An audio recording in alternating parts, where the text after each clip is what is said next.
Well above, unpacked, enhancing your English vocabulary. Hello, and welcome to today's lesson. If you're looking to expand your English vocabulary and sound like a native speaker, understanding common phrases is key.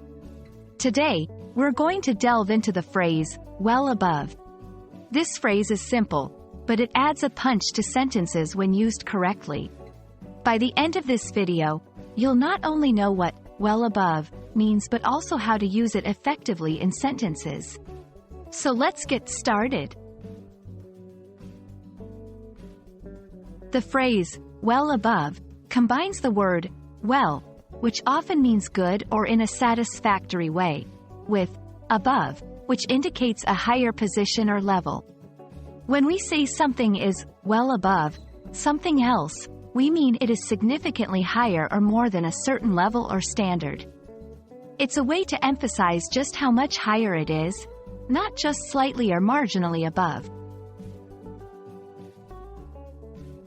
Now let's see how well above can be used in different contexts. 1. Academic performance.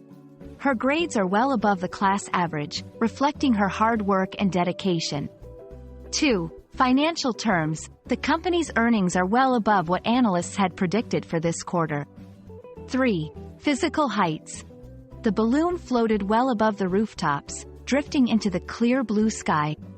In each of these sentences, well above adds a layer of emphasis to the comparison being made. Well above often collocates with certain nouns to provide a clear and powerful image of exceeding standards or expectations.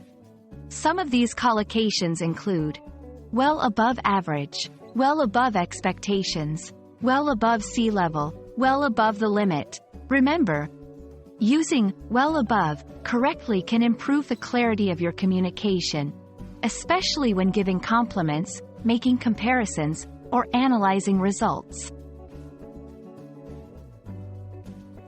When learning English, it's just as important to know what to avoid as it is to know what to use. Here are some common mistakes. Avoid redundancy. Saying, very well above, is redundant since, well, already serves the purpose of amplification. Don't confuse with above well. The order of words matters. Above well doesn't make sense in English. I hope this video has helped clarify the meaning and use of the phrase, well above. Now that you're familiar with it, try using well above in your own sentences to describe something that exceeds the normal or expected level. If you enjoyed this lesson, please give us a thumbs up and subscribe for more videos. Keep practicing, and you'll be well above the rest in no time. See you in the next video.